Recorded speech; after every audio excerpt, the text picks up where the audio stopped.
Safety tech, innovation, transformation, and leadership impact. Welcome to Safety Beyond Compliance podcast, a platform for global leaders driving change, with Lucas Domingues. Hi, everyone, and welcome back to Safety Beyond Compliance, the podcast where we explore how technology, innovation, and safety leadership are reshaping workplace safety. I'm Lucas, your host, founder of Shield 360 based in London, and also the creator of the Safety 4.0 Academy. We are live here on LinkedIn just for one reason, and because we want you to participate. We want this conversation to be dynamic. So if you want to drop a comment or to ask a question, please feel free to do so. So this is our Safety 4.0 Power Series. And today we go behind the scenes with one of the world's most innovative companies, Siemens. But why? Safety digital transformation is happening right now. In the digital age, industry is 4.0. So why safety should stay reactive? It shouldn't be, but 90% and more of all digital transformation projects fail. So nothing better than speaking with the ones who are being successful in this journey to share how to do it properly and how to achieve results. So joining me today, I have Jacqui and Johannes, senior leaders at Siemens, that are going to share their experiences in making this happen. So let's start by sharing your backgrounds and your current role at Siemens. So can you please just share a bit more about what you do and what's the importance of your role in the context of a digital transformation? I'm Jacqui, originally from Scotland, as you said, Lucas, now based in Munich. I've spent over 20 years working internationally, so across Taiwan, India, Australia, and now Germany. And I actually started my occupational health and safety journey back in 2008. But I've worked with Siemens since 2017 as a global safety consultant. As most safety people know, that you end up with a lot of hats. So I do a few different things, but I'm really working on advancing global OH&S strategy, building capabilities and engagement, so through learning and communications, and with my partner in crime, Johannes, really pushing the safety, innovation, and transformation objectives and projects across our operations. So that's what I'm doing at Siemens at the moment. Yeah, hi, my name is Johannes. I'm from Germany, obviously. I was born in Leipzig in a former German Democratic Republic, so a country which doesn't exist anymore. And I've been working for Siemens since 2013. I originally started in communications, so my background is a communication manager, and I joined the EHS profession in 2016. So since then, I had a fair share of insights into various safety cultures in my global roles, also working abroad in the UK and China. And today I'm working in the EHS governance department for Siemens with Jacqui on basically the topics of innovation, collaboration, also organizational learning and incident analysis. But my main focus and also the interest is with the health and safety digital transformation and the technology that comes along with it. And together with Jacqui, we actually trying to push the organization to evolve in this regard. First of all, just to make sure that we are on the same page, Johannes, what is a safety digital transformation? What are we talking about here? So basically, I would say that Jacqui should answer that question first, because then I can come from a more practical perspective, and she's answering that question from a more strategical perspective. Okay. Way to dodge a question, Johannes. Thank you for that. I love the way he answered the question. You only get one chance at that.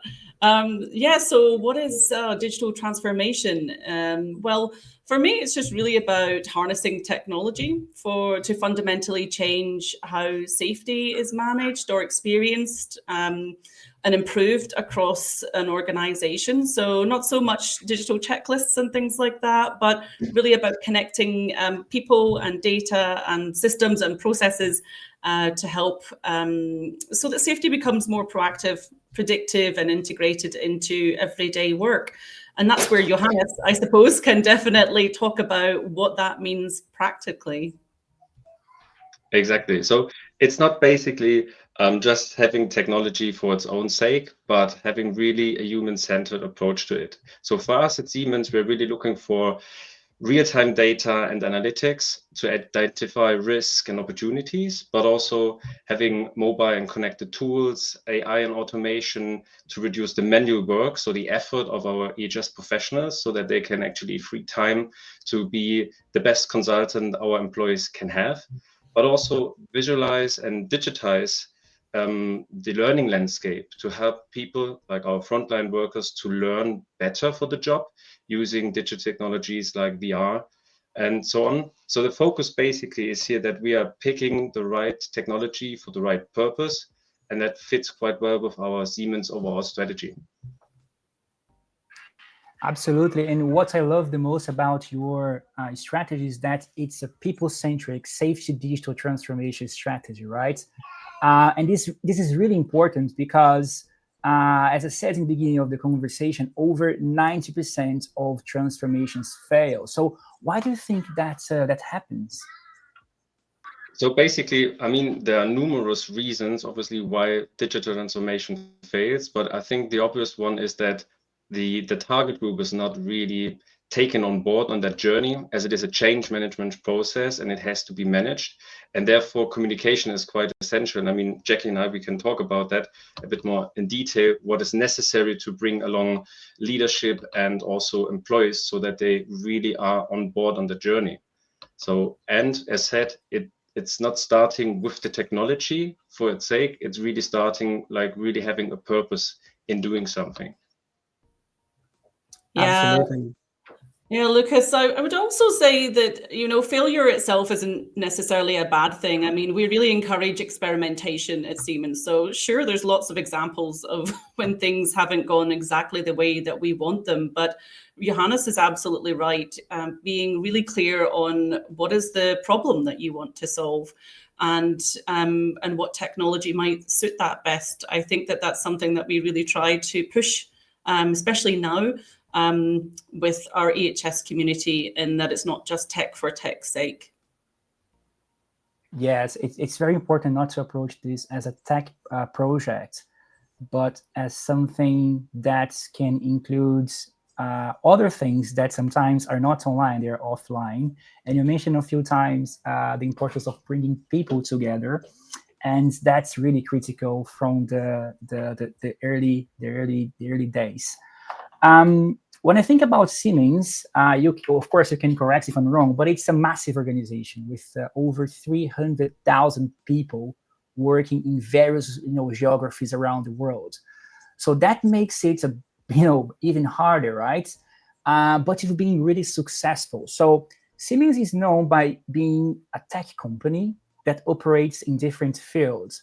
But what exactly triggered the safety digital transformation for Siemens?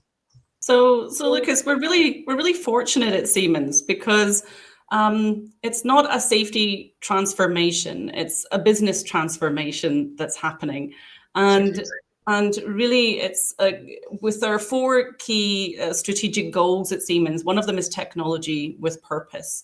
Another is growth mindset. Another is empowered people. And the last one is customer impact. And it is so easy for us. We're very lucky here for us to connect health and safety with those strategic goals. And we actually can, with our own strategy, directly link what we want, what we're hoping to achieve with the overall company goals. So it's really key that we can connect those things. As I said, it's not a safety transformation, but a business one. And so by showing that we connect with the overall company strategy, that we're contributing to it, it really does become a conversation about that rather than safety tech as bolted on. It's completely integrated and embedded into the success of our company. Amazing. So let's reframe now this conversation to a business transformation where safety plays a critical role. But for companies or EHS leaders that are in the early days of this process, sometimes they find it difficult to engage senior leadership. and get resources to make it happen, right? So how did you build the business case so the senior leadership team say, well, this is exactly what we have to do. Let's go, let's make resources available and let's make it happen. So can you elaborate a bit more about this stage of the process? Let's say, in the early days, having the vision as a starting point. Definitely. So when we go back a bit, when we started our journey in 2018, where we already did some pilots, back then we started really small to experiment, to gain insights with the technology itself, but also with the organization and how organization deals with something like this. Also, what kind of requirements do we meet internally? So we actually started very small. We picked one problem statement, really narrowed that down. And as you know, with all the things that you are doing in the health and safety business, when it comes to having a problem, usually also in incident analysis, people jump already to conclusion without even knowing what the real problem is. And then now quoting Einstein here, saying that if you have like an hour to spend on a problem solution, he basically said, I would concentrate 55 minutes on the problem itself and then 5 minutes on the solution. So it all starts with the problem statement. So what is the thing what you really want to solve? And then you look for a technology that might be available that could suit that purpose. And then the tricky bit starts actually to really see what is available from a resource perspective, and coming from that problem statement, really to have a business case is an exercise that you have to take, but it's a really valuable one. And what we did back in 2018, when we started this journey, we collected a lot of experience that by now we can share with our organization and can support them in like piloting and scaling, which is the most important bit, coming from a problem statement to a business case to really implement deployments and really have them in operations. My advice would be to speak the language of business and transformation. So anchoring your case in the company's strategic direction, and whether that's sustainability or innovation or digitalization, and then really show how safety tech enables this. And don't underestimate the power of engagement. So really building your coalitions early. So trust and relationships is so important.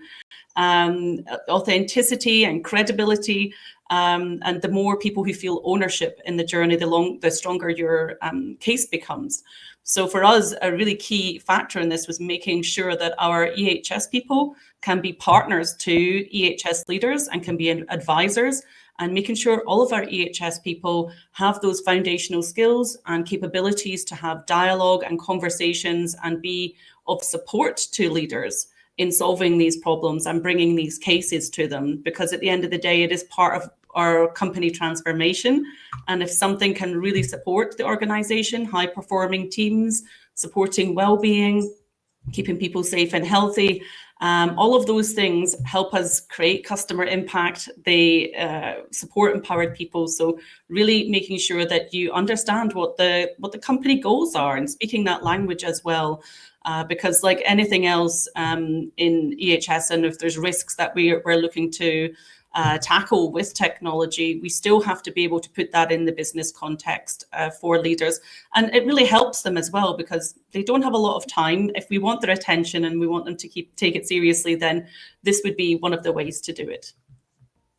That's good to hear, Jacqui. And you mentioned a few times the importance of bringing people together, especially the EHS community in the early days. But then you have a massive workforce, as I said, thousands of people worldwide. How do you make sure that, all people, at least the ones that represent large groups, they are part of the transformation and not left aside of this conversation in terms of training, upskilling? How do you make it happen? That's a really good question. And it was something that we had to tackle. And you're not wrong. In a company of 300,000 people, we have about 1,500 EHS professionals. There's over 24,000 leaders. really, different stakeholder groups, all with different needs and interests. So for us, our EHS community are our ambassadors. They are the ones who are connected with the leaders and people at their locations and understand the context, because as you mentioned earlier, we have very diverse sort of operations at Siemens. So things can be really different from location to location. So our priority here, and this was our strategic approach, was to give our EHS people these foundational skills in technology first. And there was a real need for it because, as you know, following COVID, all of this has accelerated. So the idea that we had was to upskill the EHS community so that they can be there for the leaders when they come to them with questions, or if we want to solve tech problems, then we've got those solutions there coming from the EHS people. Second to that was to upskill the leaders. We wanted our EHS people to already have those foundational skills and be able to have those conversations. And second, encourage the leaders and help them understand what is their role in all of this. Because essentially, the leaders are the ones making the decisions here. So bringing the leaders on board was really quite pivotal in this. And earlier this year, we had a learning series directed at leaders, and this is now embedded into our global leadership training programs. So 24,000 plus leaders have access to contextual health and safety tech materials and learning to really help them start those conversations with EHS people. And lastly, to bring other people along, everybody else. We really have this topic of people-centric digital transformation. And earlier this year, we've had global promotions, and we provide our EHS community with all of the tools that they need, and for leaders as well, to engage with people at the front line. Obviously, things are different from location to location, as I said. So we let them sort of tailor those materials to engage with people where they are. So the key thing here was like bringing people into the journey at the right time in order to build trust, so that we could really help shape solutions that actually fit the real world and reinforce the message that digital transformation isn't replacing people, but empowering them with better tools.